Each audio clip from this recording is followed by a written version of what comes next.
alimentado pão espiritual, Senhor Jesus. Fala com tua igreja, Senhor, meu Deus, meu Pai. Usa o teu filho da maneira que o Senhor quer, Senhor Jesus. Senhor, meu Deus, enche ele da tua presença. Derrama do teu azeite sobre ele, Senhor Jesus.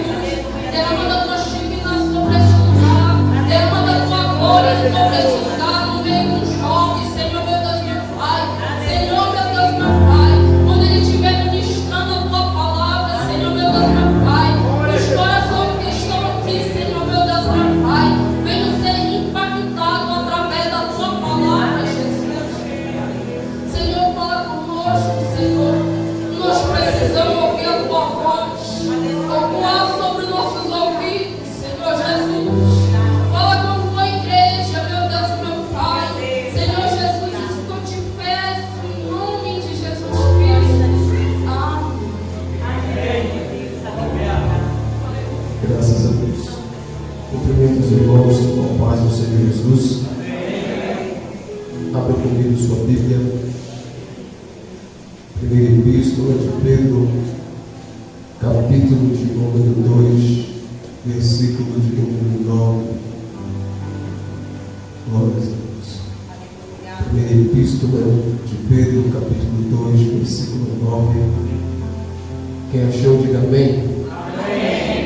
Está escrito da seguinte forma: mas vós sois geração eleita, o sacerdócio real, a nação santa, o povo adquirido, para que anuncieis as virtudes daquele que vos chamou das trevas para a sua maravilhosa luz.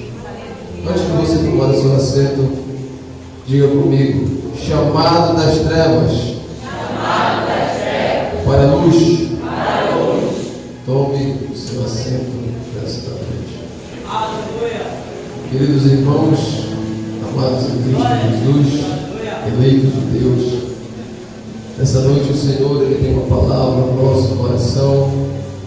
Gostaria de agradecer a Deus pela vida do nosso presidente de mocidade, juntamente com o seu vice, o presbítero Lourenço, juntamente com o senhor Adelso, que nos oportunizaram de estar aqui na noite desse dia, os amados companheiros do ministério, o diácono Adalto, o presbítero Nedilante e todos quantos estão aqui na noite desse dia.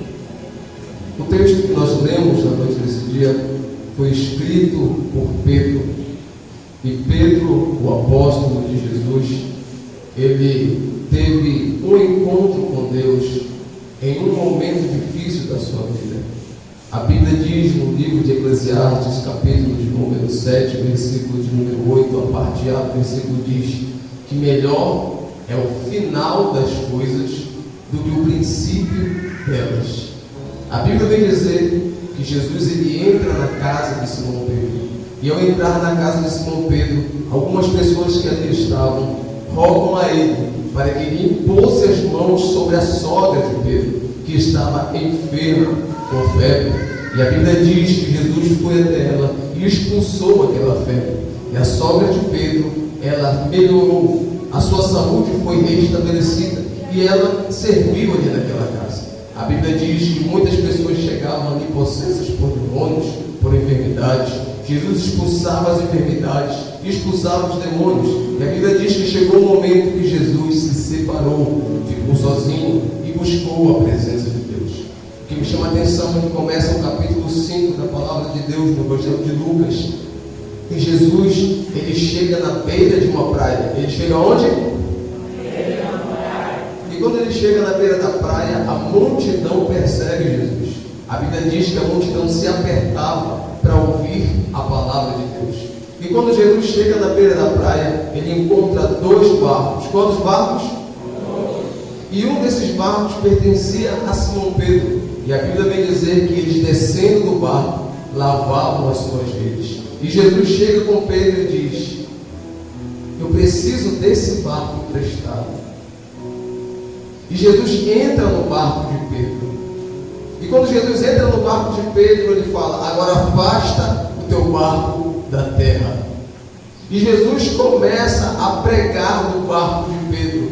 E quando ele termina de pregar, a Bíblia diz que Jesus fala para Pedro: Pedro, vamos ao mar alto. E a Bíblia diz que quando ele chega no mar alto, Jesus fala, agora lança a sua rede novamente.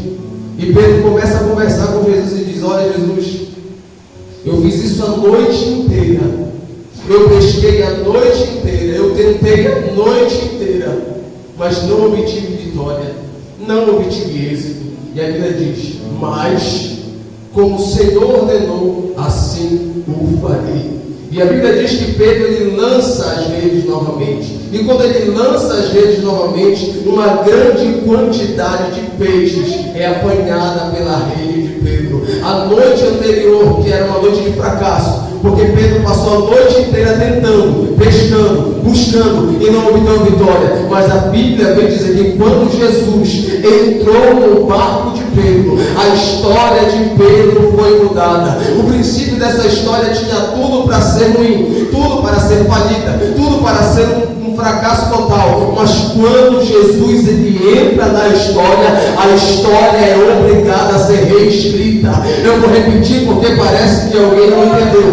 Quando Jesus ele entra no ambiente, quando Jesus entra no cenário, o cenário tem que mudar. O começo da história de Pedro com Jesus foi fracassada, mas quando Jesus entrou na história dele, a história de fracasso virou uma história de sucesso. Glória a Deus. A primeira coisa que eu aprendo com isso é a seguinte: que Jesus entra no barco de Pedro, prega no barco de Pedro e diz, agora afasta da terra. Sabe o que significa isso? É Jesus dizendo, saia de onde você tem o controle e venha para onde eu tenho o controle. Saia de onde você sabe e venha para onde eu sei. Saia de onde você pode e venha para onde eu posso. Jesus está dizendo algo na noite desse dia aos nossos corações. Não é com sua força, não é com sua inteligência, não é com sua influência. É com a força dele, é com a sabedoria dele, é com a influência dele. Glória a Deus. E quando Pedro obedece a palavra de Deus, a história dele começa. E Jesus fala para ele, agora você não é mais pescador de peixes, você é pescador de homens. Jesus faz uma promessa para Pedro. Ele faz o que, querida igreja? Não ouvir. E quando ele faz uma promessa, Jesus pede para ele seguir ele. E quando eles chegam na beira da praia, eles abandonam as redes, eles abandonam a pesca e começam a seguir Jesus. E enquanto ele está seguindo Jesus, esse mesmo Pedro, ele foi escolhido com mais 11 discípulos. E eles começaram a presenciar milagres. Eles começaram a presenciar prodígios. E muito mais do que isso, eles receberam do céu autonomia para operar milagres, para testificar daquilo que Jesus estava fazendo.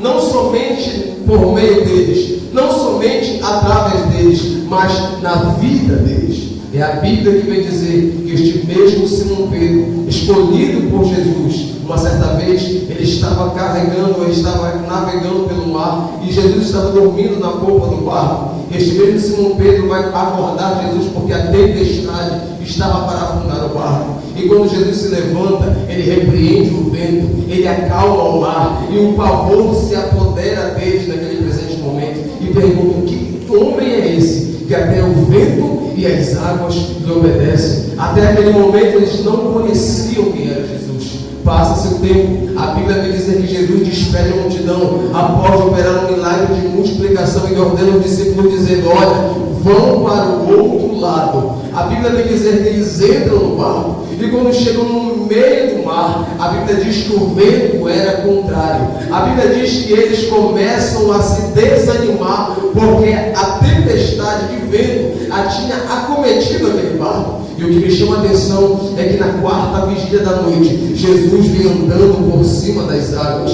E a Bíblia vem dizer que os discípulos ficaram com medo. Começaram a gritar e a dizer: é um fantasma. Mas Jesus ele fala no meio do mar dizendo: não tenham medo, sou eu. E a Bíblia diz que este mesmo Simão Pedro, ele fala: Senhor Jesus, se és tu verdadeiramente, permite que eu bater contigo por cima das águas. E Jesus fala: vem, Pedro. E Pedro desce do barco. Pedro começa a caminhar por cima das águas, mas chegou um momento que Pedro perdeu a visão de Jesus. Pedro perdeu o foco que era Jesus, e a Bíblia diz que ele começa a afundar. E este mesmo Pedro começa a clamar e a dizer: Senhor, socorre-me, Senhor, me ajude. E naquele momento Jesus se aproxima dele, pega Pedro pela mão, ele acalma a tempestade e entra com eles no barco. É este mesmo Pedro, queridos irmãos, que uma certa vez ele entra no meio da multidão e, seguindo Jesus para a casa de um homem chamado Jairo, que tinha uma filha de aproximadamente 12 anos de idade, que estava enferma, à beira da morte. É a Bíblia que vem dizer que no meio da multidão que apertava e oprimia Jesus, alguém toca nele, e este alguém é uma mulher que tinha 12 anos da sua vida, que sofria com uma enfermidade, que poderia lhe tirar a vida. E quando ela toca na orla do vestido de Jesus, algo interessante acontece. Ela tocou na orla do vestido de Jesus, e a mesma virtude que estava na vida de Jesus operou um milagre na vida dela. Sabe o que me chama a atenção? É que muitas pessoas querem tocar na gola de Jesus, e gola é isso aqui, mas orla é isto aqui. Quando temos que tocar na orla, nós temos que nos abaixar, nós temos que nos prostrar. Sabe que a mulher do fluxo de sangue nos ensina na noite desse dia que para tocar no milagre de Deus não podemos estar de pé diante dele, temos que dobrar o nosso joelho, temos que orar ao Senhor, temos que clamar ao nome dele, porque a oração ela desfaz cadeia, a oração ela abre porta, a oração ela traz liberdade. É Paulo ensina às perto da meia-noite, clamando ao Senhor, orando a Deus, louvando o seu nome, quando de repente veio um terremoto que abriu as portas, caiu a corrente e houve liberdade. Eu quero profetizar nessa noite em nome de Jesus, enquanto estamos aqui adorando a Deus, Ele está agindo no meio da nossa família. Quando estamos aqui adorando a Deus, Ele está arrancando nossos parentes que estão aprisionados no mundo das trevas para a sua maravilhosa luz. Eu profetizo em nome de Jesus, vai ter salvação na sua casa, vai ter salvação no meio da sua família, vai ter libertação no meio da sua parentela, em nome de Jesus. Esse mesmo Pedro,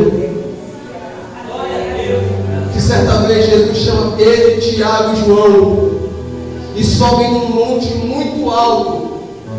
Jesus se afasta deles um pouco, e quando Jesus se afasta deles, uma luz toma conta do ambiente.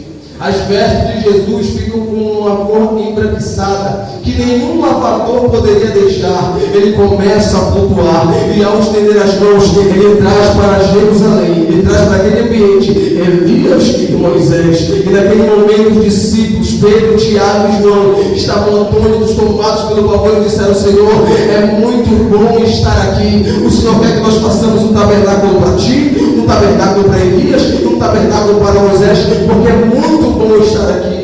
A Bíblia vem dizer que Jesus fala para eles: olha, mantenha isso em secreto. A Bíblia vem dizer que quando eles desceram daquele monte, tempos mais tarde, Jesus leva eles para um cenáculo. Leva ele para onde? E naquele cenáculo ele prepara a última ceia. E ele começa a dizer: está chegando a hora de eu entregar a minha vida por amor de vocês. E Pedro, ele despede uma palavra dizendo: Senhor, eu estou pronto para ir contigo à prisão e à morte. E Jesus diz para Pedro: Pedro, ainda hoje, antes que o galo cante 3 vezes, você vai me negar. Esse mesmo Pedro que, quando Jesus perguntou para a multidão, falou para eles no meio da multidão, perguntar: quem vocês acham que é o Filho do Homem? E a multidão disse: é Elias, é João Batista, um dos profetas que ressuscitou. Este mesmo Pedro lhe diz: tu és o Cristo, o Filho do Deus vivo. E Jesus desfere mais uma promessa na vida dele, dizendo: olha, você verdadeiramente é Pedro, mas sobre esta pedra eu edificarei a minha igreja, e a porta do inferno não prevalecerá contra ela. Bem-aventurado é você, porque não foi carne e sangue que te revelou revelou, mas foi o Pai que está no céu. Eu te entrego a chave do reino dos céus, e tudo que desligaste nessa terra será desligado no céu, e tudo que ligaste nessa terra será ligado no céu. Esse mesmo Pedro que teve uma história, teve o que, irmãos? Na última hora, Jesus disse uma palavra difícil para ele, dizendo: você vai me negar 3 vezes.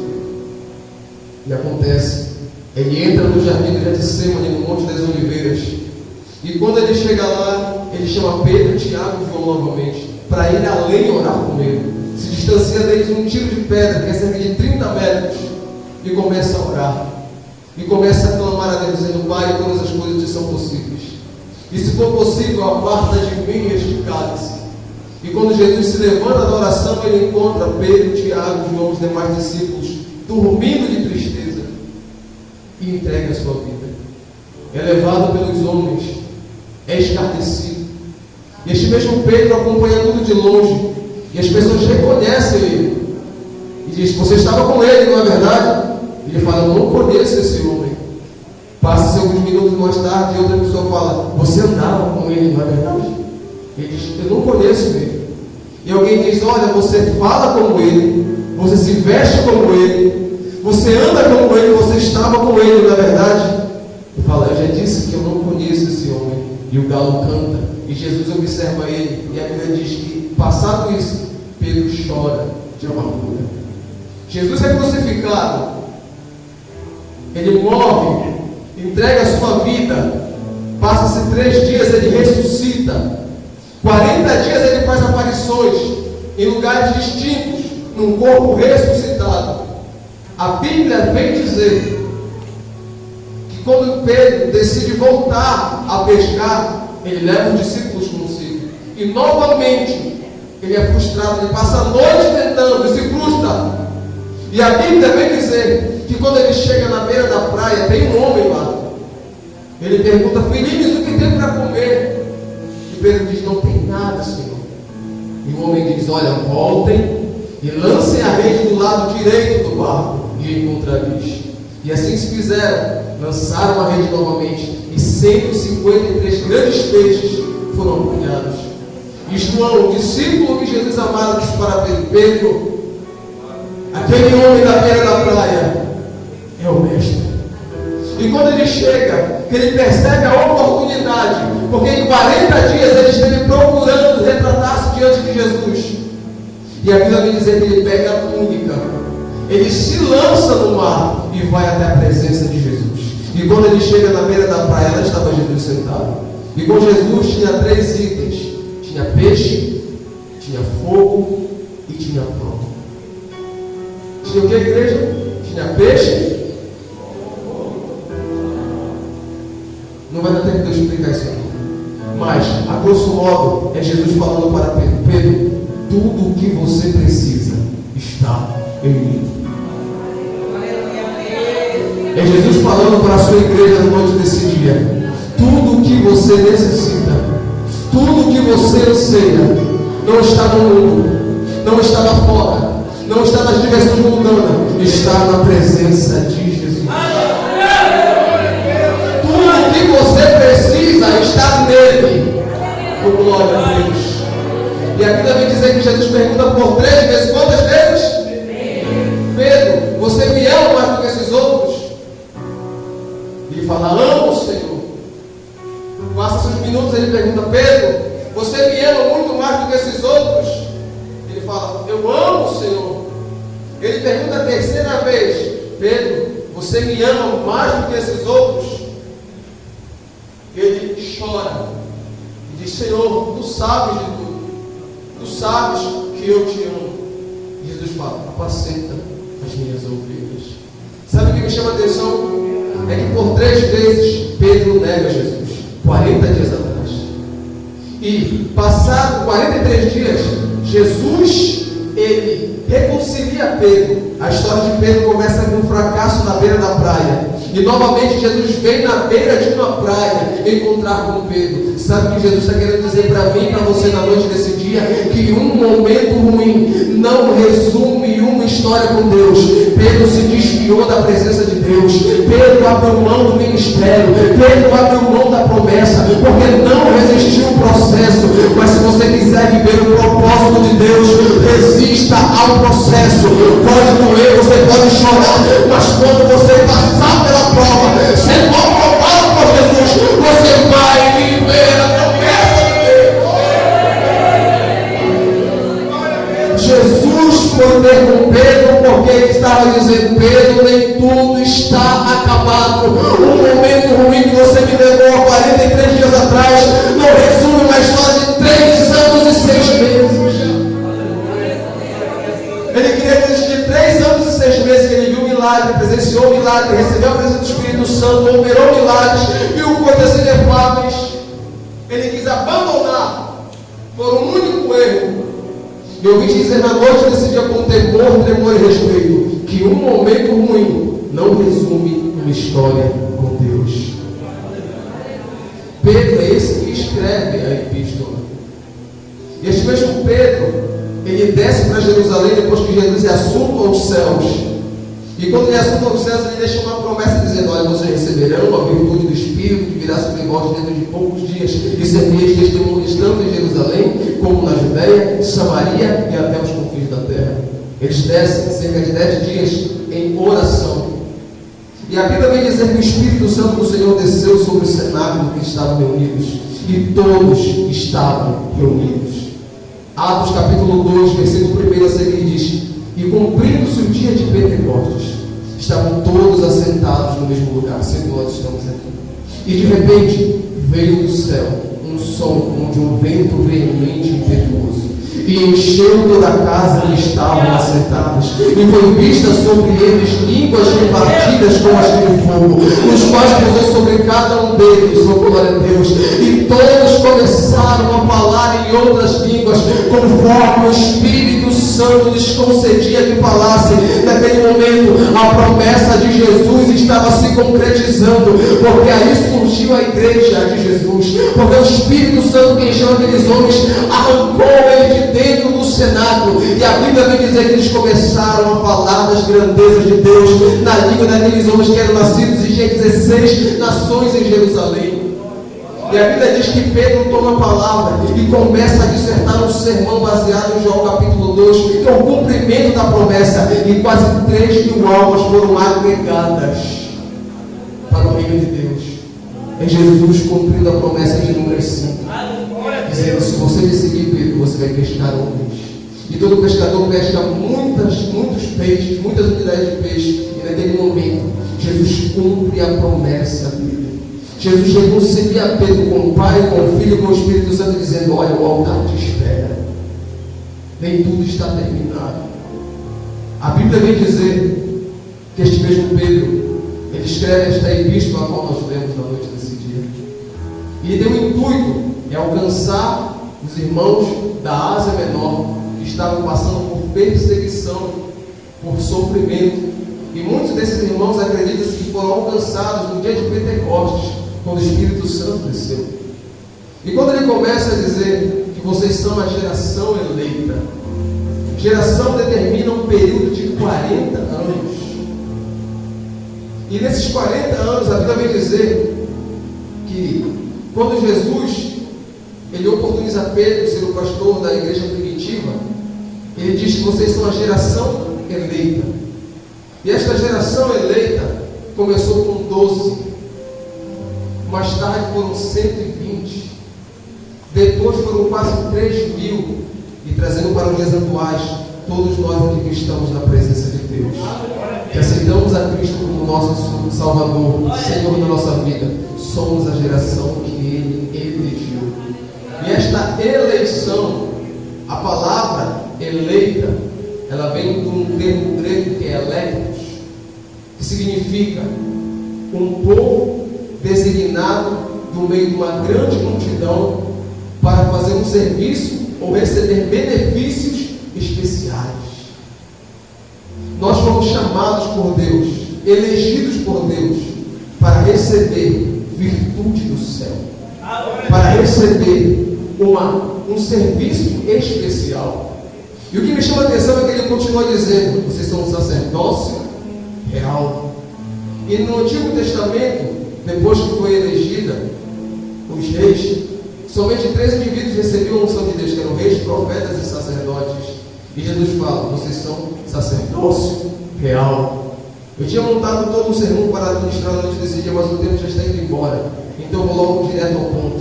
Sacerdote, ele tem uma unção especial. E esta unção é para interceder. Todo sacerdote, ele leva o povo para a presença de Deus. Todo sacerdote, ele ouve as questões do povo. Ele sacrifica em prol do perdão do povo. E uma vez por ano, o sumo sacerdote, que era o líder dos sacerdotes, ele entrava dentro da presença de Deus para sacrificar dentro do Santo dos Santos e ofertava a Deus um sacrifício santo, puro, agradável a Deus. E a Bíblia vem dizer que Deus, o Senhor, descia naquele ambiente, recebia o sacrifício, e o sacerdote, o sumo sacerdote, ouvia a voz do Senhor, porque quando o pecado se instaurava no Antigo Testamento, ele vinha através de 3 esferas distintas, que era sobre doença, que era sobre miséria, glórias a Deus, e guerras, conflitos. Mas quando o sumo sacerdote ofertava a Deus e Deus descia no ambiente, ele falava dizendo: olha, disse ao povo que este ano vai ser ano de paz, vai ser ano de saúde e vai ser ano de prosperidade. Todo aquele que era sumo sacerdote entrava na presença de Deus, recebia uma palavra de Deus e anunciava ao povo. E Deus está dizendo: vocês são o sacerdócio real. Glórias a Deus. Vocês têm a unção para interceder pelo povo, têm autonomia para ouvir uma palavra de Deus e têm autoridade para anunciar esta palavra. E se não bastasse isso, ele fala que vocês são uma nação santa, povo adquirido, escolhidos, chamados, separados. Mas muito mais do que isso, pulando para o final do versículo que diz: para que anuncieis as virtudes daquele que vos chamou das trevas para a sua maravilhosa luz. Se você observar no princípio da Bíblia, no capítulo 1, versículo 2 de Gênesis, a Bíblia diz que a terra era sem forma, estava vazia, e havia trevas sobre a face do abismo, e o Espírito de Deus pairava sobre a face das águas. E disse Deus: haja luz, e houve luz. E viu Deus que a luz era boa, e fez Deus separação entre luz e trevas. Você pensava que Deus cria a luz, mas as trevas já existiam na face do abismo. Abismo ali pode representar diversos outros significados, dependendo do contexto, mais profundos, mais submersos, mas naquele contexto representa uma prisão eterna. E quem estava na prisão eterna? Os anjos que se rebelaram contra Deus, que viraram demônios e foram aprisionados no seio da terra. E a Bíblia diz que Jesus no Novo Testamento chama os discípulos de luz do mundo. É interessante que Deus ele faz separação entre luz e trevas. E sabe o que mais me chama a atenção? É que a luz é boa, e Deus declara isso, e Jesus no Novo Testamento diz: vocês são a luz desse mundo. Ele separa a luz das trevas, porque eles não podem ter comunhão. As trevas representam o mundo, o diabo. E mundo, na Bíblia Sagrada, tem 3 esferas: o mundo como o cosmos, o planeta criado por Deus. A segunda esfera de mundo são as pessoas que aqui permeiam, que aqui permanecem e vivem. E a terceira esfera é a força invisível, que peleja contra a família, que peleja contra a causa de Deus, que trabalha contra a igreja. É este mundo que está sendo representado aqui, que nós, como luz desse mundo, não podemos ter comunhão com ele. Não podemos estar andando de mãos dadas com o mundo. Não podemos fazer aquilo que o mundo está fazendo. A nossa geração atual, em alguns lugares, tem tentado imitar o mundo, trazer o mundo para dentro da igreja, quando deveria ser o contrário. O mundo que deveria querer imitar a gente. As más conversações estão corrompendo os bons costumes. Só que na noite desse dia, através dessa palavra, Deus traz um avivamento sobre o seu povo. Eu vou repetir porque parece que você não entendeu. Através dessa palavra, Deus está trazendo um avivamento para o seu povo. Deus está selecionando dentre esta geração homens e mulheres, jovens e crianças que serão compromissados com a palavra de Deus e vão arrancar pessoas que estão perecendo nas trevas e vão vir para a maravilhosa luz do Senhor. Eu profetizo em nome de Jesus que sobre esse lugar, que a graça de Deus te alcance nesta hora, que a graça de Deus restaure sua vida nesta hora, que a graça de Deus te levante nesta hora. O céu te alcança, o céu alcança a sua casa, o céu alcança a sua família, o céu alcança a sua vida espiritual, o céu alcança o seu ministério. Eu profetizo em nome de Jesus que um momento ruim não resume a sua história com Deus. Glória a Deus. Oh, glória a Deus. E Ele chamou para anunciar essa virtude. O que é virtude? É poder, é unção, é graça. Sabe o que me chama a atenção? Eu falo isso para terminar, que o tempo já estourou. Pedro, ele tinha todos os motivos do mundo para ser um ninguém. Ele fracassou naquilo que ele sabia fazer. 2 vezes. Ele negou aquele que havia feito uma promessa na vida dele. Aquele que recebeu a revelação do Espírito acabou desconhecendo o Mestre. E Jesus falou: quando você se converter, Pedro, você vai entender o meu propósito na sua vida. Ele caminhou 3 anos e 6 meses com ele, mas não tirou a bendita da espada da cintura. Sabe por quê? Porque não adianta tirar a espada da cintura se a espada não sair do seu coração. Eu vou repetir. Não adiantava Jesus mandar ele tirar a espada da cintura se a espada não saísse do coração dele. Sabe o que isso quer dizer? Que tem hábitos, costumes, manias que estão implícitas na nossa vida, que desagradam a Deus, mas Deus permite que você venha ficar com elas. Sabe por quê? Porque se você não sentir o desejo de arrancar ela da sua vida, se você não sentir o desejo de abandonar aquilo que desagrada o coração de Deus, não vai adiantar bater na mesma tecla sempre. Sabe o que o filho pródigo fez? Ele pediu a herança. Ele pediu aquilo que o pai poderia dar depois que morresse. E o pai deu a ele, e deixou ele sair da casa. Sabe por quê? Porque Deus não quer ninguém obrigado a servir ele. E assim foi com a vida de Pedro. Jesus não permitiu que ele ficasse com a espada, porque ele não entendia o propósito, mas quando o Espírito veio sobre ele, ele entendeu o propósito de Deus. O que é converter? É mudar. Quando Pedro decidiu mudar, a história dele foi modificada. Ele viveu o propósito de Deus. Ele viveu aquilo que Deus tinha preparado para ele. E a aplicação dessa palavra na nossa vida é essa. Ele nos chamou, nos elegeu, nos deu autoridade, autonomia para receber uma palavra do céu e anunciar ao povo. E a unção sacerdotal é quando habita a união no meio do povo de Deus. Salmo 133 que diz: quão bom é e quão suave que os irmãos vivam em união. É como óleo precioso que desce sobre a cabeça de Arão. Arão, o primeiro sacerdote, e posteriormente o primeiro sumo sacerdote. A união entre o povo de Deus traz a unção sacerdotal. Você sabe o que significa a sigla UMADEG, né? É união. U significa união. Nós temos que estar unidos, porque a união ela faz a força.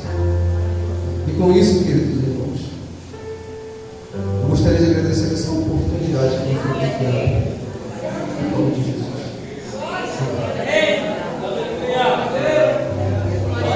Jesus Cristo, vamos ouvir o último número do UMADEG. Em nome do Senhor, logo após estaremos ministrando uma oração e pedindo que Deus